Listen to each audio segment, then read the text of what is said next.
Shalom Voltagers. Hari ini sama-sama kita memperingati Hari Jumat Agung.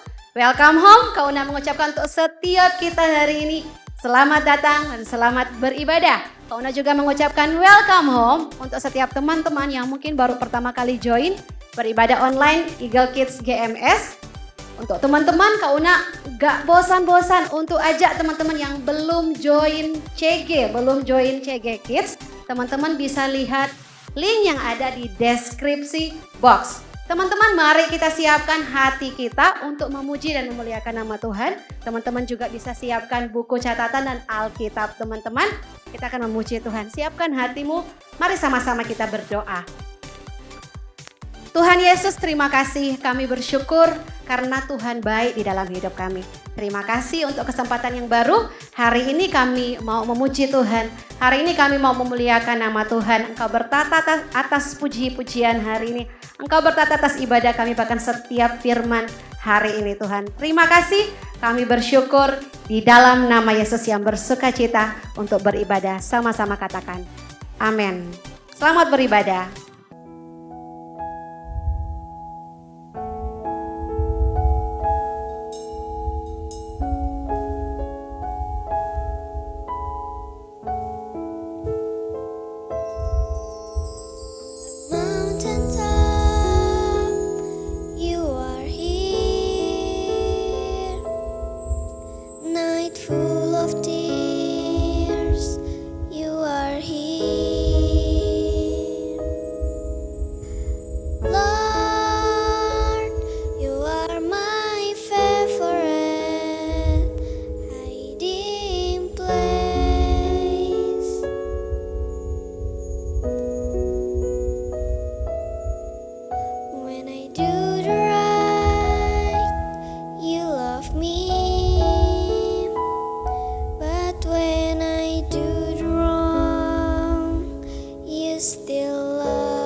ya Tuhan.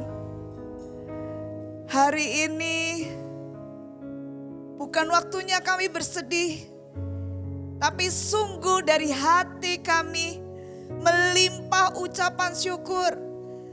Tuhan, terima kasih. Kalau Tuhan tidak berkorban untuk kami, maka kami nggak tahu nanti ujungnya hidup kami kemana. Tapi karena kami tahu Tuhan cinta sama kami, Tuhan sudah membuktikan kasih-Nya sama kami. Engkau berkorban untuk kami ya Tuhan, maka jaminan hidup kami pasti. Terima kasih Tuhan Yesus. Terima kasih Tuhan Yesus. Urapi firman yang kami dengar ya Tuhan. Biarlah hati kami ini siap. Biarlah hati kami ini mau untuk dibentuk. Di dalam nama Yesus kami berdoa dan bersyukur. Haleluya. Amin. Thank you. Teman-teman semua. Hari ini kita memperingati Jumat Agung. Ya, kalau di kalender kematian Tuhan Yesus. Tapi lebih daripada itu, kita sebagai orang percaya tahu bahwa Yesus berkorban untuk kita. Yesus berkorban untuk cintanya sama kita. Untuk kalian dan juga untuk kakak. Kita buka dulu ya kebenaran firman Tuhan di Roma 3 ayat 23. Kakak harap semuanya sudah siap dengan Alkitabnya ya. Sekalipun ada teks, tapi biasakan juga kalian untuk membuka Alkitabnya. Ya. Roma 3 ayat yang ke-23.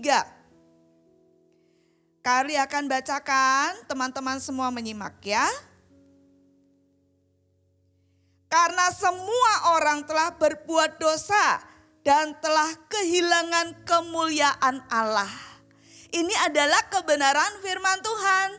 Karena semua orang telah berbuat dosa dan kehilangan kemuliaan Allah. Loh, terus gimana hidupku, Kak? Terus gimana dengan keluargaku? Dulu waktu Adam dan Hawa diciptakan dan kemudian jatuh dalam dosa, maka semua manusia pun juga ikut berdosa, kena kutuk dosanya. Termasuk kakak dan juga kalian. Tapi kabar baiknya adalah, puji Tuhan, ayat ini gak berhenti sampai di sini aja. Tapi ada ayat berikutnya, yaitu ayat yang ke-24. Ayo kita baca. Kalian yang ada di rumah ataupun dimanapun kalian menyaksikan tayangan ini ya. Kalian ikuti ibadah ini. Baca dengan suara yang semangat. Ya, sama-sama dengan Kak Arli. 1, 2, 3. Dan oleh kasih karunia telah dibenarkan dengan cuma-cuma karena penebusan dalam Kristus Yesus. Dibenarkan loh. Jadi nggak ada alasan lagi kita hidup ya karena aku udah berdosa, ya udah aku dosa-dosa terus. Nggak ada alasannya begitu. Karena apa? Karena penebusan Yesus Kristus kita dibenarkan. Pernah lihat tanaman yang kering, yang udah kayak nggak ada harapan untuk tumbuh? Kak Ari cerita ya. 2 tahun lalu, Kak Ari pernah bawa tanaman lidah buaya, ya. Dan itu waktu Kak Arli bawa, kondisinya itu udah hampir kering gitu loh. Jadi Kak Arli ragu kayak mau nanam, tumbuh gak ya di tanah ini kayak gitu ya. Kemudian Kak Arli coba, ya udahlah, apa salahnya mau mencoba. Kak Arli tanam itu bibitnya, walaupun sudah kering, layu kayak gitu ya.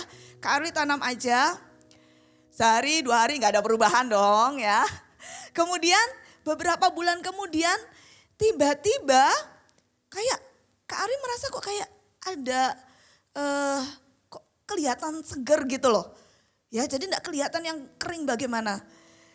Kemudian tetap Kak Arli siram Ya, kemudian Kak Ari lihat pertumbuhannya sampai akhirnya musim hujan, Kak Ari akhirnya nggak siram, ya biarkan hujan yang menyiram gitu ya. Dan lama kelamaan tanpa terasa Kak Ari juga udah lupa dengan tanaman itu, tapi memang masih musim hujan ya, sampai berapa bulan itu. Kemudian Kak Ari lihat, loh kok udah tegak. Jadi lidah buayanya itu yang Kak Arli awalnya itu tanam itu masih dalam keadaan layu dan agak kering kayak gitu. Ini kok sudah tegak. Wah berhasil. Kak Arli senang. Kak Arli biarkan sampai kemudian dulu waktu Kak Arli bawa itu sekitar segini. Sekarang udah besar dan lebar batangnya itu sudah segini. Kak Arli kayak, wow ternyata dia bisa tumbuh ya. Bukan Kak Arli, bukan karena usahanya Kak Arli. Tapi Kak Arli diingatkan, itu karena Tuhan yang kasih pertumbuhan. Sama pada saat manusia jatuh dalam dosa, seharusnya manusia itu tempatnya di neraka. Tapi karena penebusan Tuhan Yesus yang seharusnya mati jadi hidup, bahkan akan hidup selama-lamanya bersama dengan Tuhan, hidup kekal. Ya, Tuhanlah sumber hidup kita. Tuhan gak pernah meninggalkan kita. Karena itu Bapa memberikan satu misi khusus buat Tuhan Yesus datang ke dunia. Yaitu menyelamatkan manusia. Sama di Yohanes 14, nanti teman-teman bisa baca. Tuhan Yesus katakan, akulah jalan dan kebenaran dan hidup. Tidak ada yang bisa datang kepada Bapa kalau tidak melalui aku, kata Tuhan Yesus. Jadi gak ada satupun yang bisa memiliki hidup kekal di surga bersama dengan Yesus kalau gak percaya kepada Tuhan Yesus dan pengorbanannya. Ketika Tuhan Yesus disalibkan, tahu gak teman-teman? Tuhan Yesus sedang memikirkan kita. Memikirkan kakak, memikirkan kalian, memikirkan keluarga kalian. Lalu ketika Tuhan Yesus disalibkan, apa sih yang Tuhan Yesus sedang lakukan atau tujuan apa? Coba sekarang teman-teman bisa catat. Yang pertama, Tuhan Yesus berkorban itu karena Yesus bisa mengatasi ketakutan dan putus asa. There is no fearness in Jesus. Dan juga gak ada yang namanya patah harapan atau putus harapan, gak ada. Satu tokoh Alkitab ketika Tuhan Yesus disalibkan, namanya Petrus. Ya, teman-teman tahu Petrus? Petrus adalah salah satu dari murid Tuhan Yesus. Ketika Yesus ditangkap dan kemudian dipukul, kemudian diolok-olok, diludahi. Petrus dari jauh gak berani mendekat. Kenapa? Takut.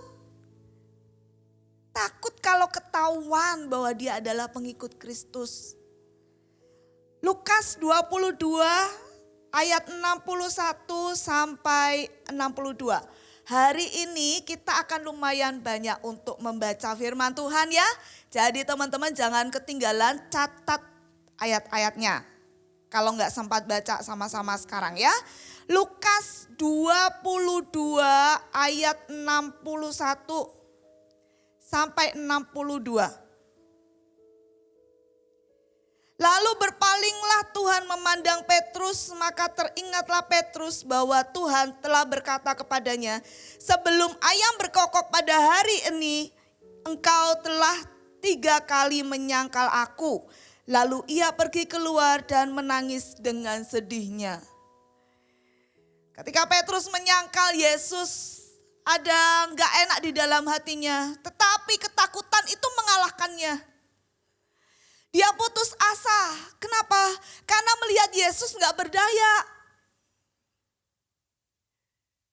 Ketika saat itu kalau misalnya nih Tuhan Yesus melawan, mungkin dia masih ada kekuatan. Tapi Tuhan tidak mau melawan. Kenapa? Karena Tuhan memang mau berkorban, rela berkorban. Seutuhnya, semuanya hanya untuk menyelamatkan manusia. Petrus sudah diingatkan, nanti kamu akan menyangkal aku 3 kali. Tapi Petrus bilang enggak, aku enggak akan menyangkal. Ternyata benar. Dan dia kemudian merasa bersalah ketika Tuhan, ayatnya tadi ya, berpalinglah Tuhan memandang Petrus, maka teringatlah Petrus akan perkataan Tuhan. Nah disitulah Petrus merasa hancur hati, bersalah. Di saat itulah Tuhan seakan menegurnya dengan lembut. Don't worry, jangan takut. Aku ada di sini. Kadang-kadang kalau teman-teman rasa khawatir, apa sih yang kalian takutkan? Apa yang kalian khawatirkan? Khawatir tentang masa depanmu. Khawatir tentang studimu, khawatir tentang keluargamu, khawatir tentang kesehatanmu.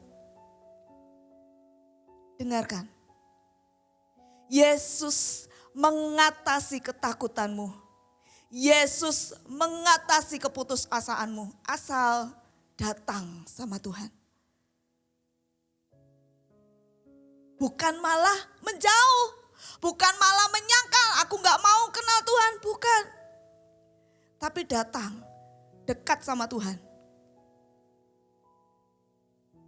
Mungkin ada kalian yang berpikir bahwa gak ada orang yang mengasihi aku ketakutan kalau aku gak punya teman. Jadi apa arti hidupku? Dan kemudian kau saat ini mau berpikir mau bunuh diri, stop dalam nama Yesus. Jangan lakukan.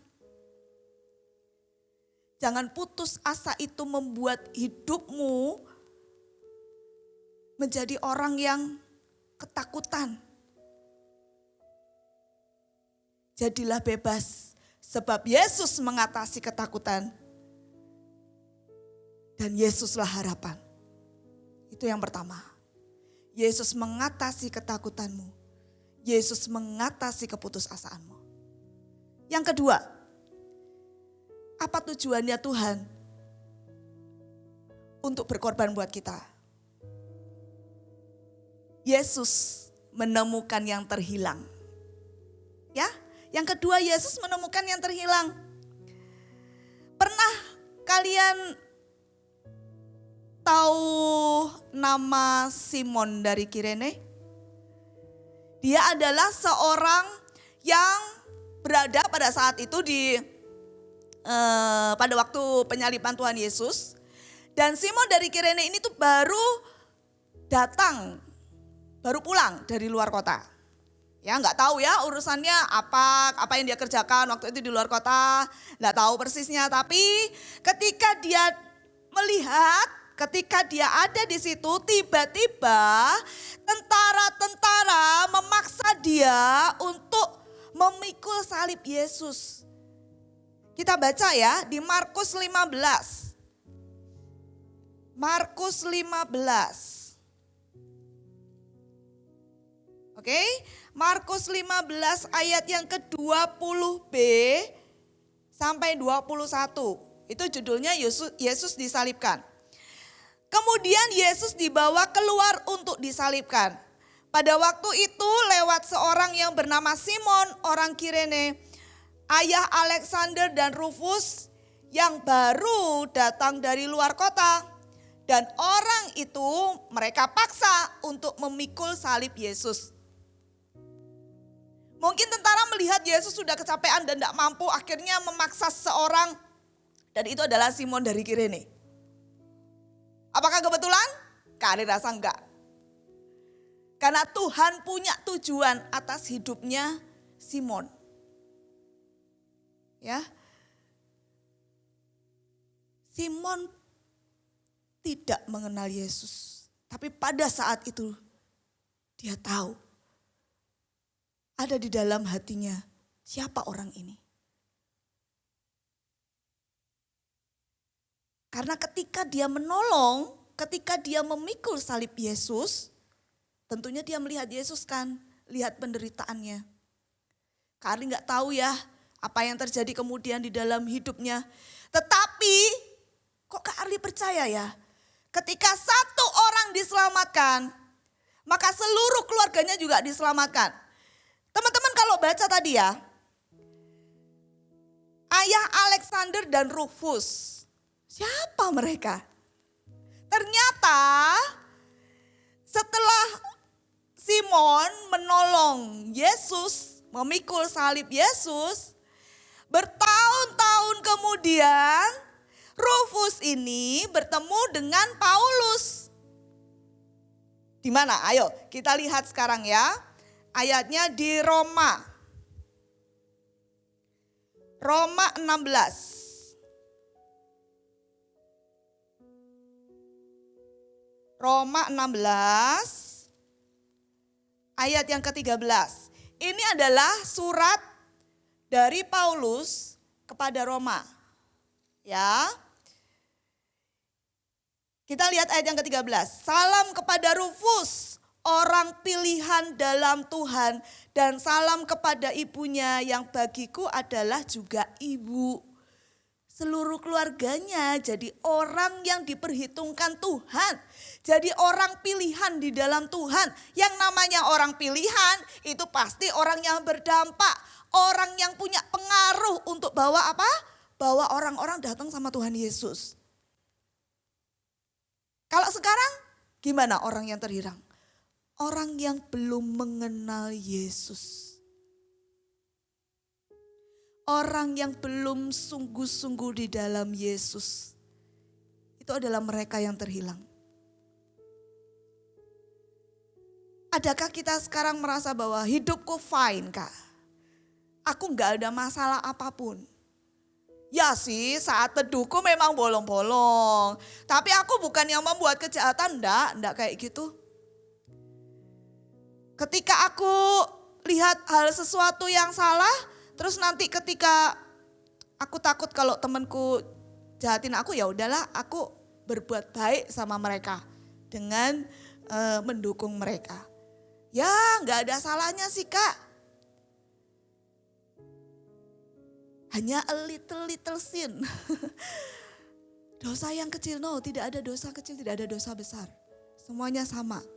Kalau kamu merasa hidupmu flat aja, kayak nggak ada sesuatu gairah, kayak nggak ada passion untuk lebih radikal sama Tuhan, maka kamu juga termasuk orang yang terhilang loh. Ayo datang lagi, balik lagi sama Tuhan. Berdoa lebih sungguh lagi, membaca firman dengan semangat lagi. Jangan jadi orang yang terhilang. Kalau mengikut Kristus, yang sungguh-sungguh. Karena apa? Karena Tuhan juga mau pakai hidup kita loh. Tuhan gak hanya rela mati di kayu salib, kemudian selesai, kita selamat, udah, enggak.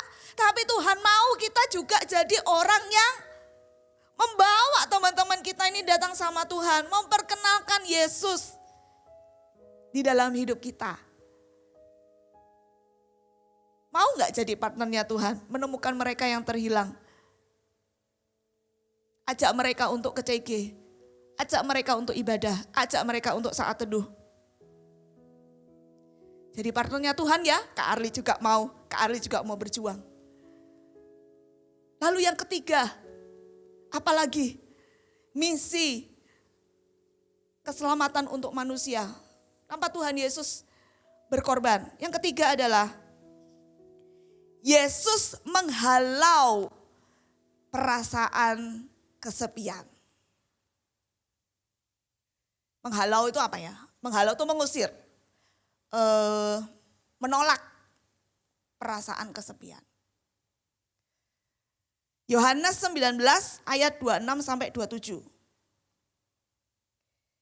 Yohanes 19 Ini yang Kak Arli sampaikan, ini tentang peristiwa ketika Tuhan Yesus disalibkan. Bayangkan ya, Tuhan Yesus mau disalibkan aja tuh masih sempat untuk memberitakan Injil lewat apa? Lewat kejadian-kejadian, lewat peristiwa-peristiwa. Saking Tuhan tuh cintanya sama kita. Yohanes 19 ayat 26 sampai 27. Ketika Yesus melihat ibunya dan murid yang dikasihinya di sampingnya, berkatalah ia kepada ibunya, "Ibu, inilah anakmu." Kemudian katanya kepada muridnya, "Inilah ibumu." Dan sejak saat itu murid itu menerima dia di dalam rumahnya. Ketika Tuhan Yesus di atas kayu salib, Tuhan tuh sempat loh memikirkan Maria, ibunya. Kalau Tuhan Yesus ke surga nanti Maria sama siapa? Yesus sampai berpikir begitu loh. Jangan sampai nanti Maria kesepian. Karena itu Yesus menghalau rasa kesepian itu dengan menghadirkan seseorang yang bisa menolong Maria, murid yang dikasihinya. Ya, di sini adalah Yohanes. Sehingga apa? Sehingga Maria nggak perlu sendirian. Gak merasa sendirian. Maria bisa bersama-sama dengan murid yang dikasihi Tuhan Yesus. Tinggal bersama-sama. Adakah dari kita yang saat ini masih merasa kesepian? Jangan cari kasih di tempat lain. Bahkan jangan chat dengan yang halusinasi atau yang tidak real, yang tidak nyata. Kayak apa itu? Autorobot atau apakah itu yang biasa chat? Kemudian bisa menjawab semua pertanyaanmu.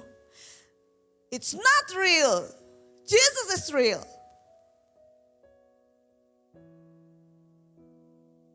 Katakan pada dirimu ketika kamu merasa kesepian. Aku gak benar-benar sendirian. Karena aku punya Yesus. Yesus sudah kasih penolong buat kita. Kalau Maria dikasih Yohanes sebagai anaknya, dikasih tahu supaya tinggal bersama dengan murid yang dikasihi Tuhan Yesus yaitu Yohanes. Bukan berarti murid yang lain gak dikasihi, enggak ya. Tapi karena Yohanes ini menyebut dirinya yang dikasihi Tuhan. Ya. Tuhan memberikan Yohanes supaya Maria tidak kesepian sebagai ibu dan anak. Kalau kita langsung dikasih sama Tuhan tuh Roh Kudus. Pribadinya sendiri yang gak pernah absen di dalam hidup kita. Sekalipun mungkin kita absen untuk berdoa. Ada waktunya terus lupa berdoa. Tapi Tuhan gak pernah lupa. Roh Kudus selalu ada di dalam diri kita. Jadi jangan cari kasih di tempat lain atau di benda apapun. Untuk mengisi kekosongan hidupmu atau hatimu. Karena kita gak pernah benar-benar sendirian. Amin. Ya, jangan menjadi orang yang terus merasa kesepian. Berdoa sama Tuhan. Minta Roh Kudus untuk memenuhi hidupmu. Ya. Lalu apalagi kalau kalian masih belum cukup, apalagi ya ketika Roh Kudus, Yesus sudah cukup buat kita sih. Tapi Tuhan Yesus juga gak akan membiarkan kita gak lihat siapapun. Karena itu kalau kalian merasa bahwa aku perlu nih, aku perlu juga teman-teman yang bisa dukung aku. Ikut CG, jangan absen. Tuhan udah sediakan teman-teman, kakak-kakak rohani. Datang atau join. Rasakan betapa Tuhan itu mengasihimu. Bukan hanya secara rohmu juga, bahkan secara jasmani juga Tuhan kasih teman buat kamu. Ya, jiwa. Tapi jangan disalah arti ya.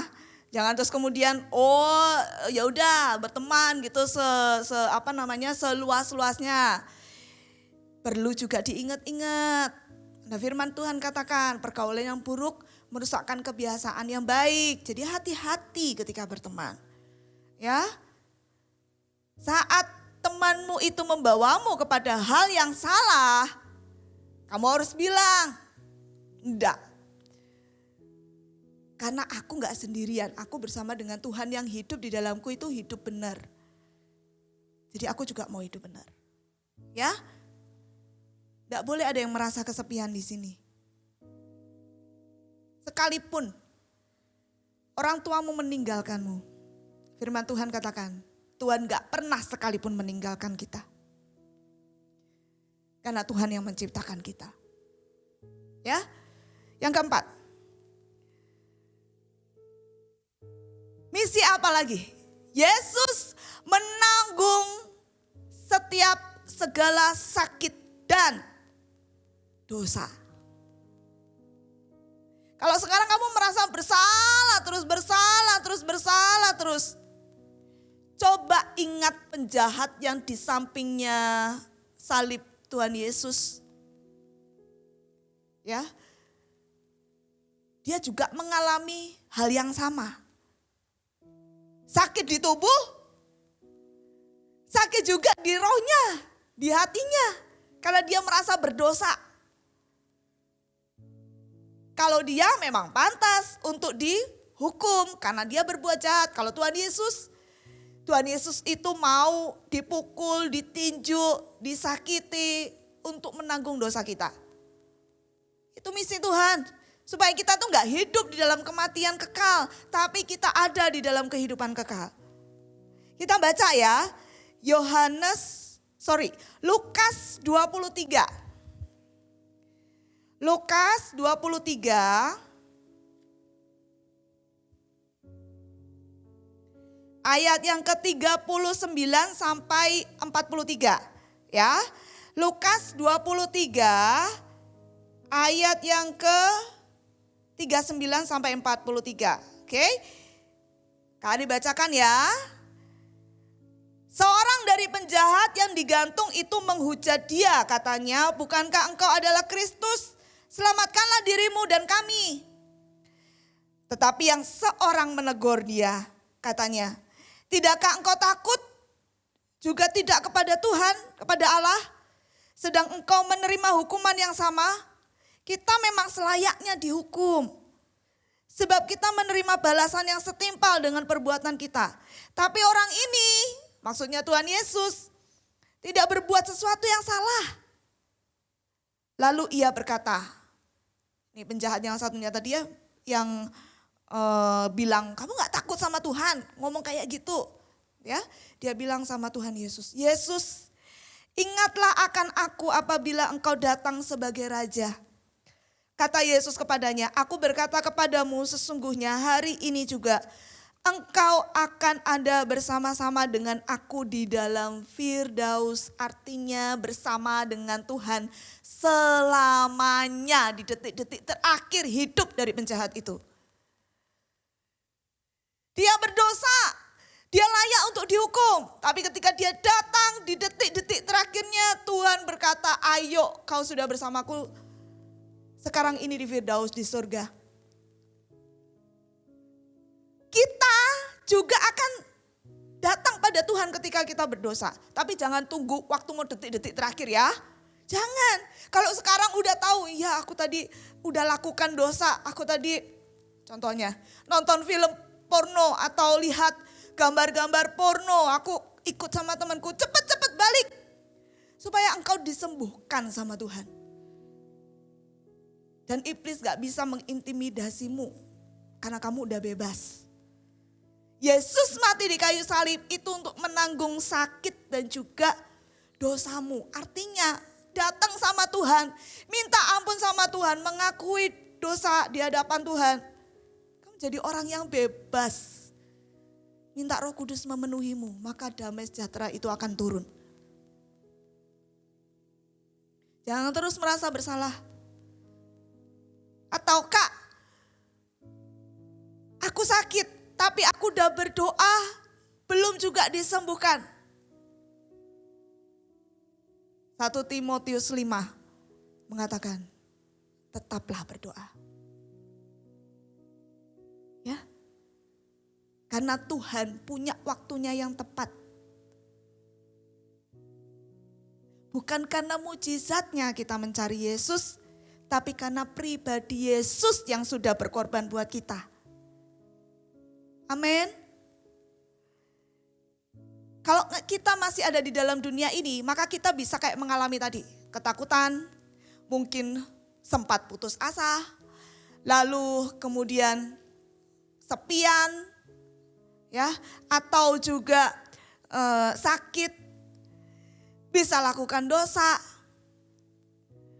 atau bahkan kita ya udah mulai flat lagi hidupnya. Berjuang, katakan pada dirimu, berjuang. Ya, berjuanglah untuk imanmu pada Yesus. Yohanes 3 ayat 16. Itu akan membawa kita mengerti bahwa Tuhan benar-benar sayang sama kita. Yohanes 3 ayat 16 ya.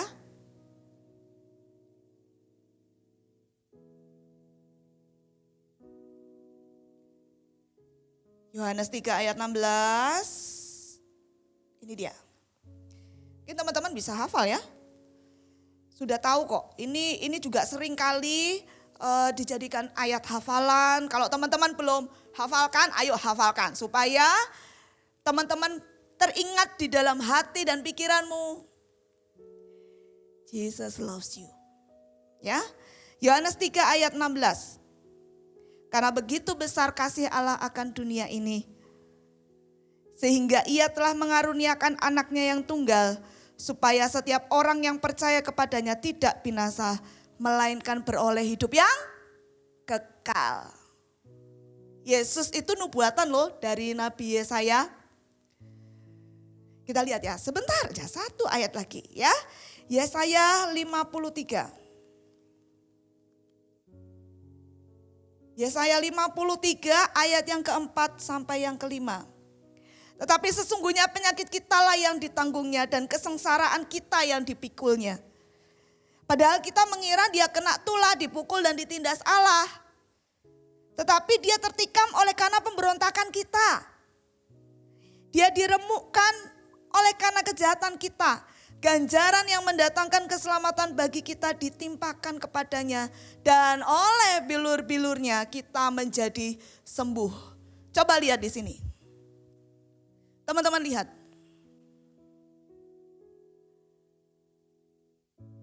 Ada yang kalian sedang alami di sini? Ini semua udah ditanggung sama Tuhan. Ini semua udah diselesaikan. Jadi jangan ambil lagi. Jangan lakukan lagi. Yesus mengasihimu sampai selama-lamanya. Makanya ini sudah Tuhan tanggung. Udah dibawa jauh-jauh. Jadi jangan kita yang mendekat dan kita ambil kembali. Karena Tuhan Yesuslah yang mampu untuk membawa kita dalam kehidupan. Teman-teman, kalau kita tahu kita ini orang yang berharga, kita ini dikasihi Tuhan, kita gak akan menyia-nyiakan hidup kita. Sehari, sejam, sedetik itu berharga. Gunakan waktumu untuk apa? Untuk menyenangkan hati Tuhan. Kalau Tuhan Yesus sudah rela memberikan nyawanya untuk kita, maukah sekarang kita juga rela memberikan hidup kita untuk memuliakan nama Tuhan? Amin. Semua boleh tutup Alkitabnya. Kita mau bawa penyembahan kita ya di hari ini. Ketika Tuhan mengorbankan hidupnya untuk kita, kita mau say thank you Lord Jesus, I love you. I love you Lord Jesus. Waktu kalian tadi menyanyikan lagu yang di awal, Jesus is my favorite hiding place. Kalian sadar enggak? Itu adalah gambaran kita, kakak dan juga kalian. Kita nyanyikan ini ya. Kita nyanyikan ini mulai dari awal. Sama-sama. On the mountain top, you are here. Bahkan saat kita menangis, gak ada orang yang tahu. You are here, oh Lord Jesus. Lord, you are my favorite hiding place. Waktu kita berbuat baik, apa yang Tuhan Yesus lakukan? When I do the right, you love me. Tuhan cinta kita. Tapi kalau kita salah, you still love me. Oh, thank you Jesus. Tuhan tolong kami mengasihi Engkau lebih lagi.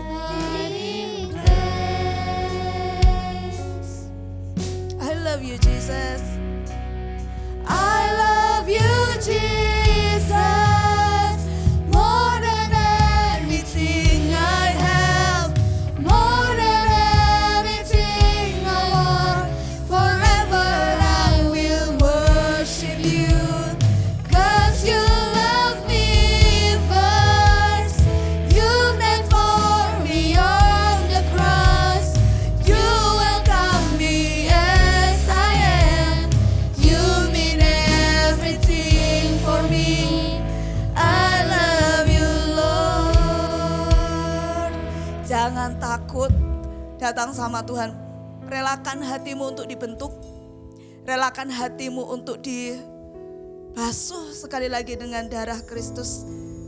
Ya, when I do the right, when I do the right, you love me. Saat ini semuanya berdoa. Semuanya berdoa. You still love me. Kalau kau perlu mengaku dosa sama Tuhan ya. Don't worry. Don't be afraid. Jesus loves you. Say I love you Jesus. I love you Jesus. More than anything I have. More than anything I want. Forever I will worship you. 'Cause you love me first. You died for me on the cross. You welcome me as I am. You mean everything for me. I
stars. Ya, selalu dari Tuhan yang memulai. Terima kasih Yesus.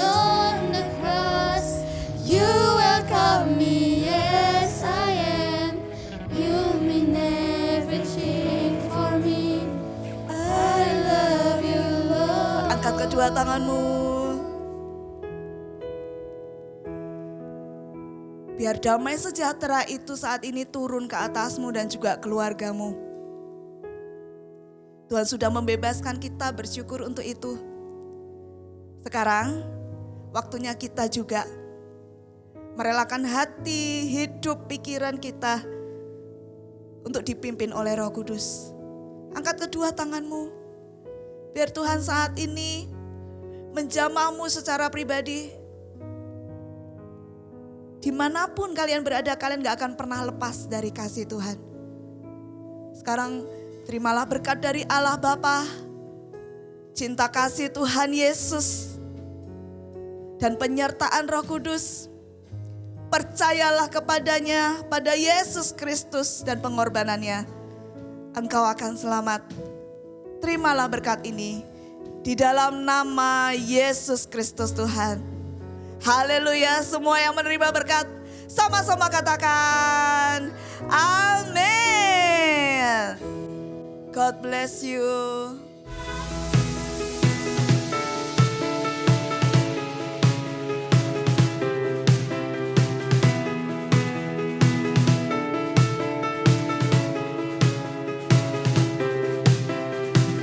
Ku punya Yesus, Dia sang penebus. Segala dosaku telah dihapuskan. Ku dijadikan ciptaan baru. Kini ku hidup hanya bagi Dia. Ku punya Yesus, Dia sang penebus.